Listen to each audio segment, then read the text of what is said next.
What is going on, everybody? We are back for the NBA DFS Slate Breakdown for Friday, January 5th. We got an interesting slate. Draftkings, it is 11 games. FanDuel, it is 8. So we're going to try and go over both. I definitely spent the most time on the 8 games since it covers both of them, but we will go over the other 3 a little bit through the matchup tool, through the ownership, and get to some of that as well. And I'll definitely try and hit on both sites as well as I possibly can. Now, before we get into it, come join us at LionStar. Only $39.99 a month gets you access to everything we do. All the props, all the DFS for all the sports we cover. One low price. Let's do it. All right, guys. Now let's get into the fun and get into the slate. So, flip to FanDuel here. I got DraftKings there and DraftKings there. So we are ready to go. 8-game slate on FanDuel. I got to bring up this 262 game total, which is just absolutely wild. But the thing that I did find the most interesting is all the higher game totals are earlier in the slate. And it's just kind of an interesting spot because if you stack those games, if there's late value that comes out, you're not going to be able to swap to it as easily. So you really kind of got to figure out where you want to attack this slate prior to the start of it a little bit. Now bringing up the 3 later games that we're covering, there is 236 total on DraftKings with Trailblazers and Mavs.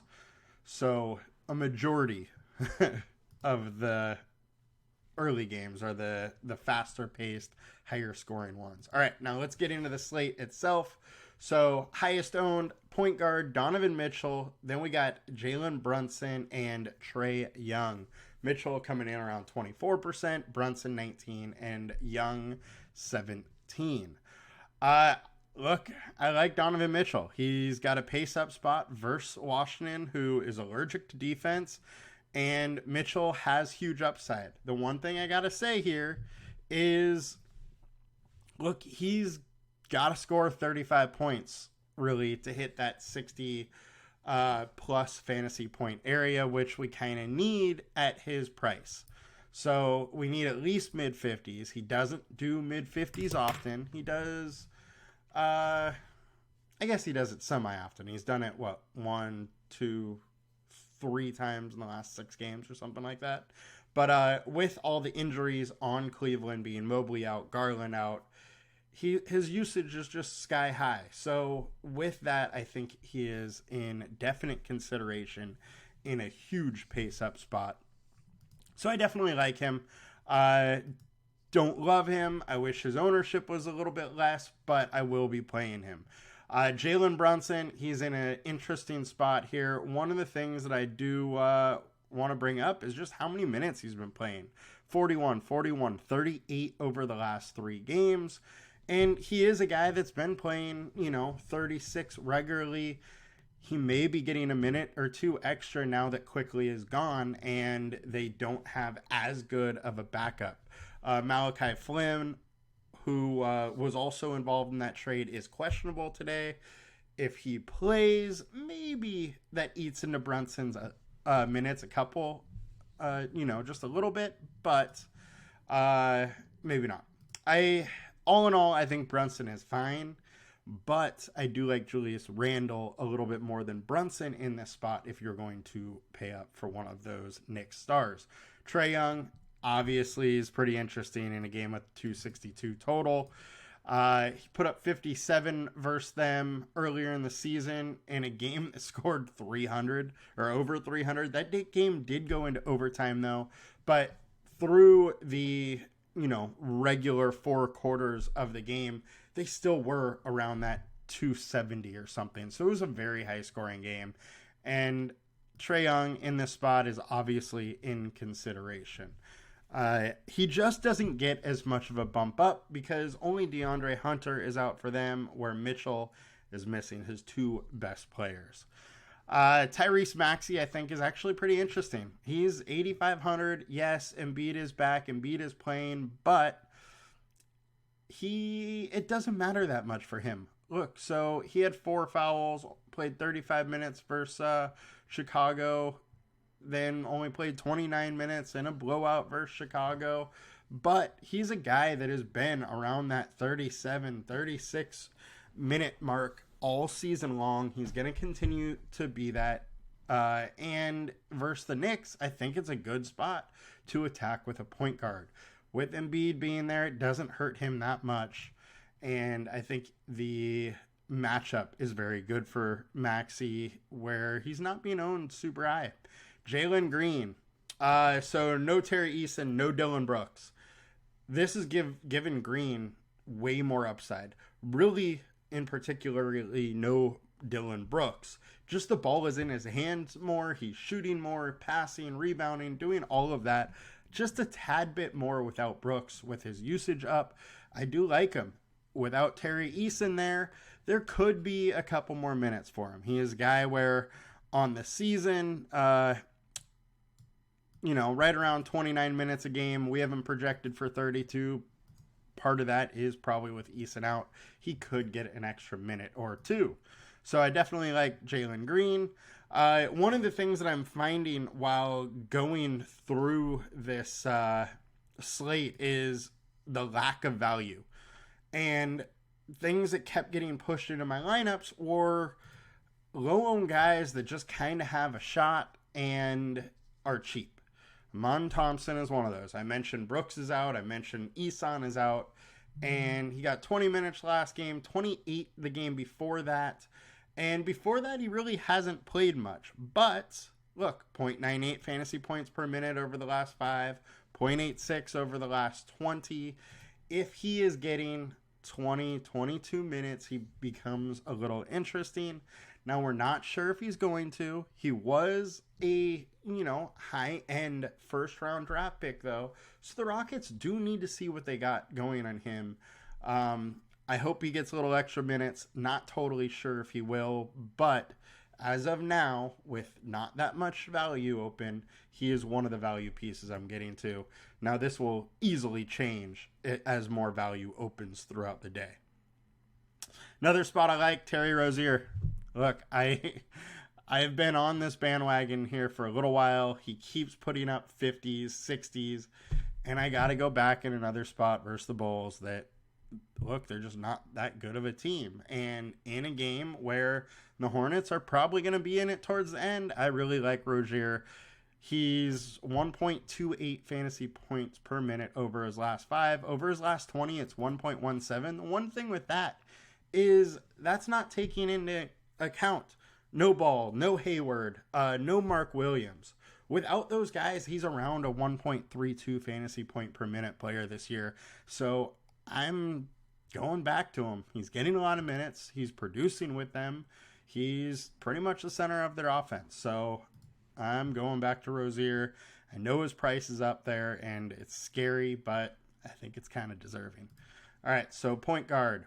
On DraftKings, we got Halliburton, Mitchell, DeLon Wright, and Scoot Henderson as the higher-owned guys. Halliburton is obviously in a very, very interesting spot versus the Hawks. He went for 78 versus them last time in that game. That did go to overtime, so you can't expect that. But he is in a very good spot. Definitely like going there today. He's been playing very well lately. 262 total. I'm extremely intrigued by Halliburton, especially in DraftKings where there is a little bit more value. One of those value pieces, DeLon Wright. Look, I don't love this spot, but he's only 3,600. Any guy that's getting, 20 minutes super cheap today is going to be a value, and that's why he's popping up. I think there's other spots, though, than Wright here. So let's get over to the matchups now. All right, so best matchups, we got Mitchell's, Kobe White, Halliburton, Dunn, Rozier. The thing with Kobe White here is Levine is back and Vucevic. So White's usage just is going to plummet, even though those guys are only going to play on a limit minute. I just don't think that White's going to be able to get there with his elevated pricing due to those guys being out for so long. Obviously, Mitchell Halliburton looked good. Done. I just cannot stand what Utah is doing right now with the rotations. Nobody's really playing minutes, and the rotation's different every night, so I just can't really get behind him. Wish he was playing some more minutes, though. Scary Terry, we talked about, like him. Luka's obviously a very, very interesting play. The issue is we need some more salary, some more value to open up. And with Kyrie back, it's just not quite as good because, you know, his price is still elevated from no Kyrie. All right, now let's get into shooting guard on FanDuel. We got Mathurin, we got Mitchell, we got Bogdan, Dante DiVincenzo. Look, this is one of the things that I'm saying. There's not much value. Super high game score. No surprise Mathurin is coming in high owned. I don't love the spot for him. I don't mind it. The thing with him is if he is not hot, he's playing 24, 25 minutes, and he's not going to get there for you. Every now and then he gets super hot and he puts up one of those 40, 50s.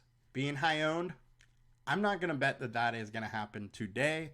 It didn't happen last time they played. Not sure if it would today or not, but it's not something that I'm getting behind, not at high ownership. Mitchell, I like. Bogdan, I do like quite a bit. 6,400 is expensive with, both Murray and Young playing, but there is no DeAndre Hunter, so there is going to be room for him in some minutes, and he's been playing decent and playing decent amount of minutes, 28 minutes-ish per game lately, and in this high pace up spot, I don't mind it. Max Strus, one of the biggest beneficiaries without Mobley and Garland. So I'm going to go back to this again. I think his price is getting up there, but really not a better matchup than versus Washington. Jalen Green, we talked about. Mon Thompson, we talked about. Scary Terry, we talked about. Let's get over to DK. All right, so high-owned guys, Mitchell, Sam Merrill, and Bogdan. Sam Merrill, he got 29 minutes in a blowout last game where he got hot. I just can't say that's going to happen again. Only 17 minutes the game before that, 15 the game before that, 12.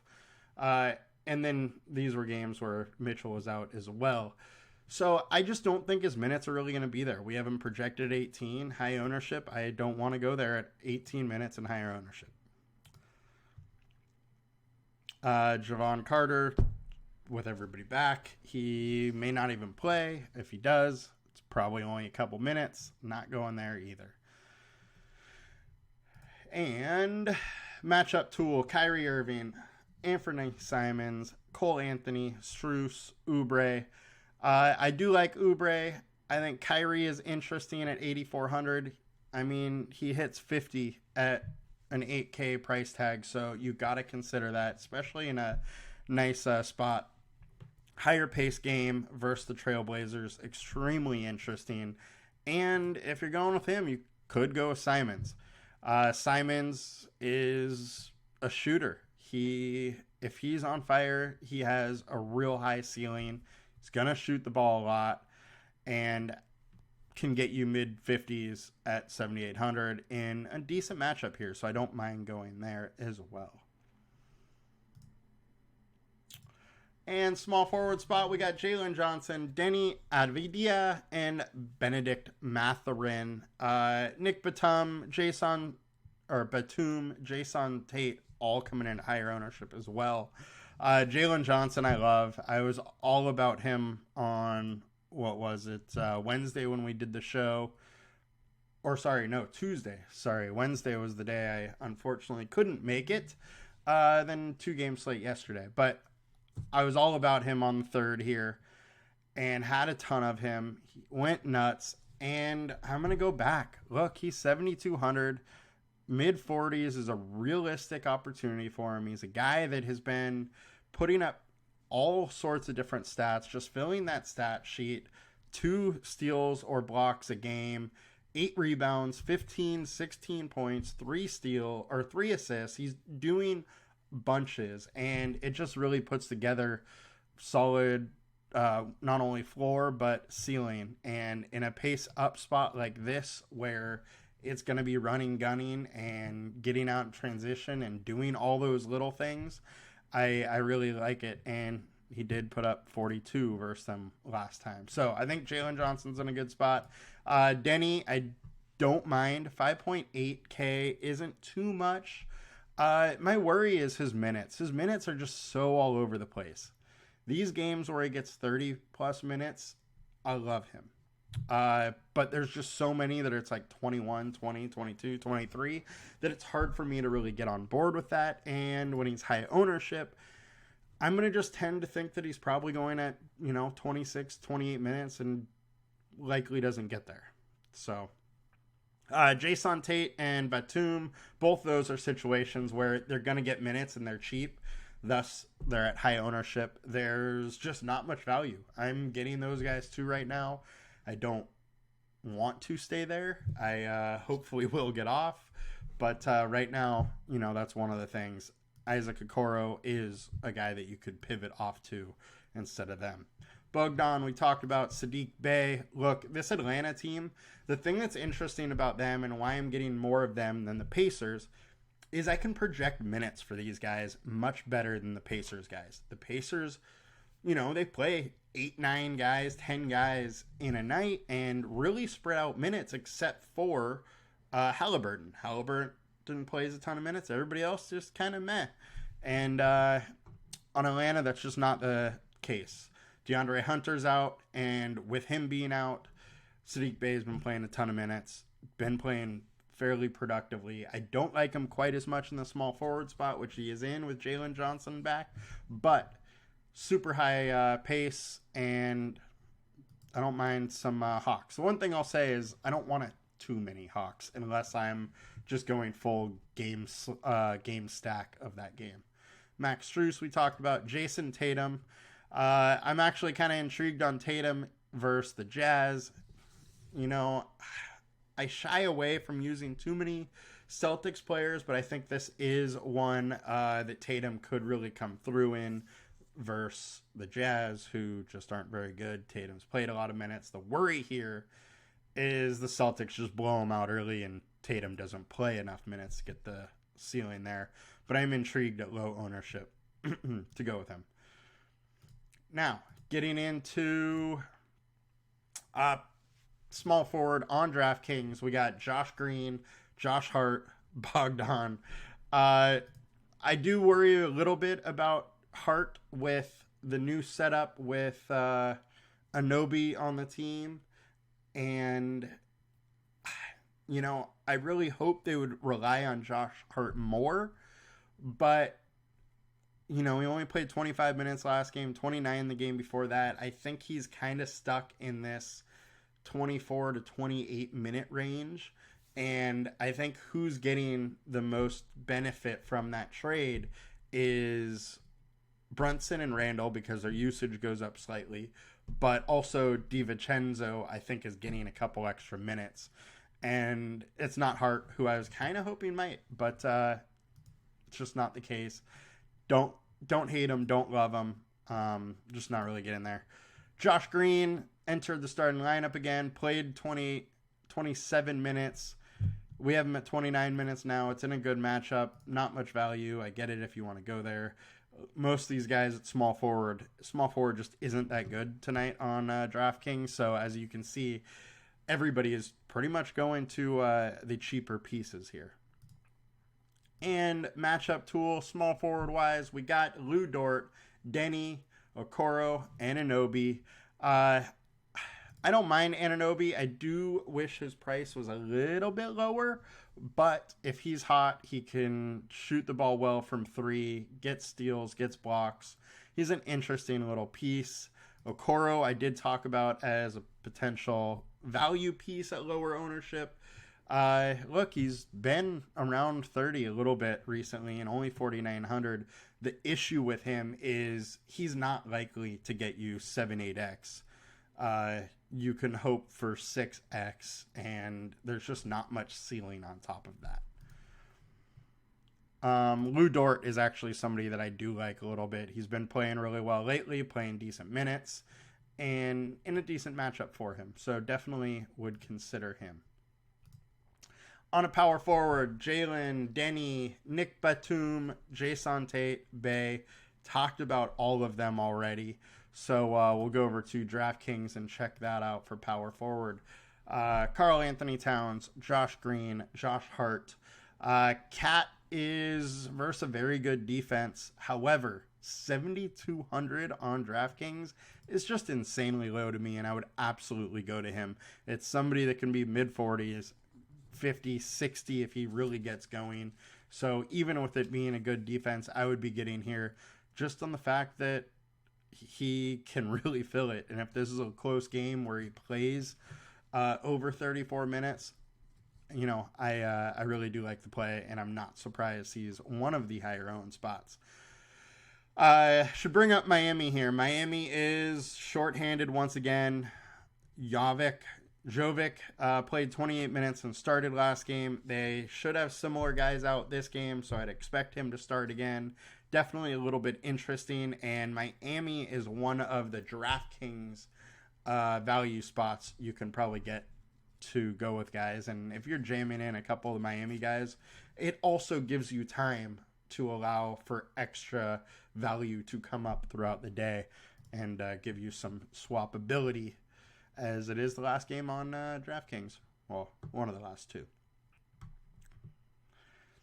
And over on matchups per power forward, Jalen Johnson, Aaron Gordon, Dorian Finney-Smith, and Cat. So Cat, low priced, actually shown as a good matchup, is absolutely interesting here.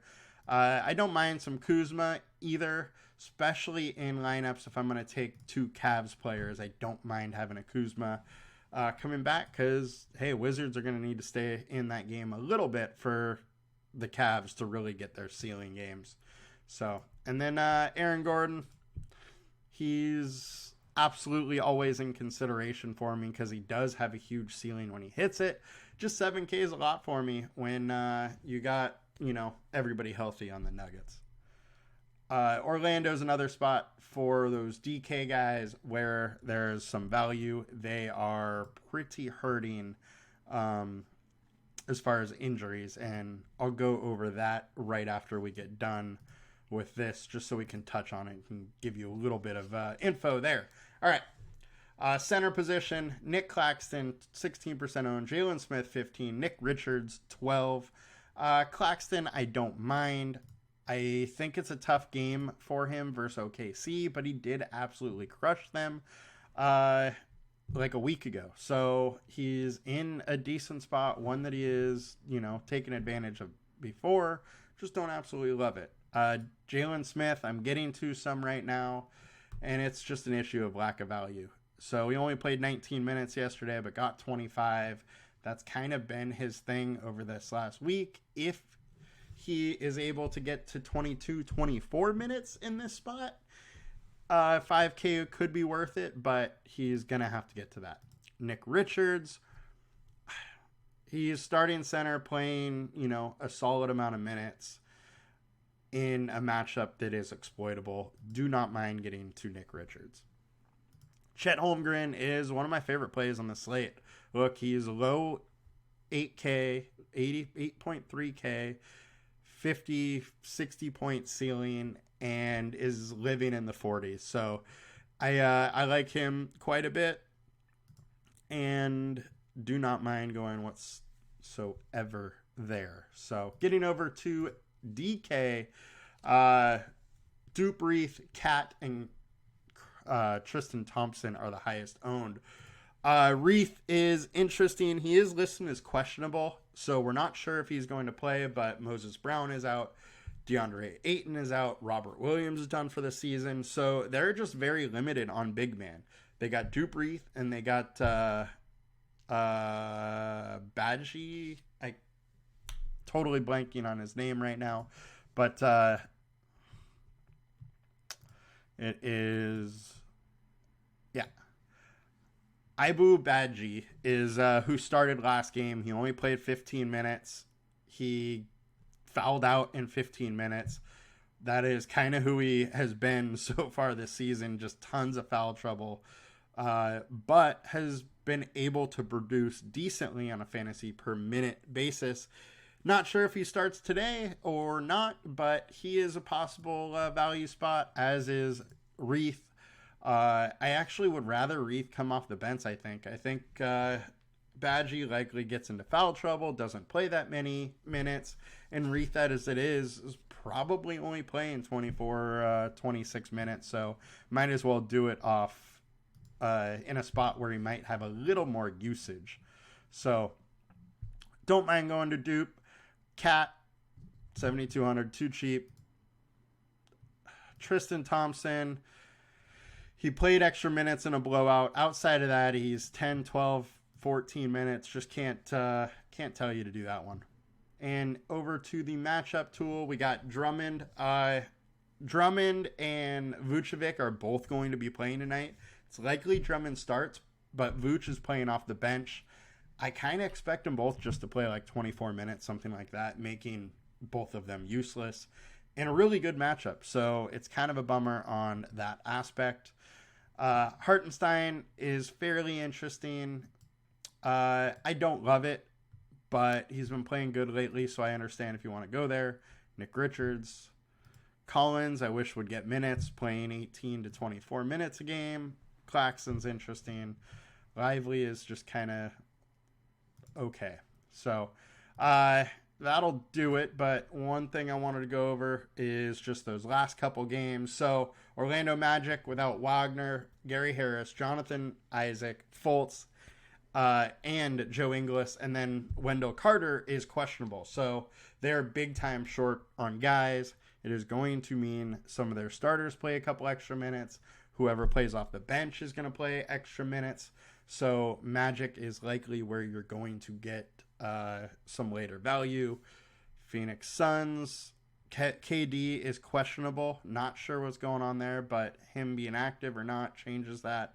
And then the Heat, no Jimmy B. Highsmith is still out. Caleb Martin is doubtful. So it should be these guys leading the way here on the Heat.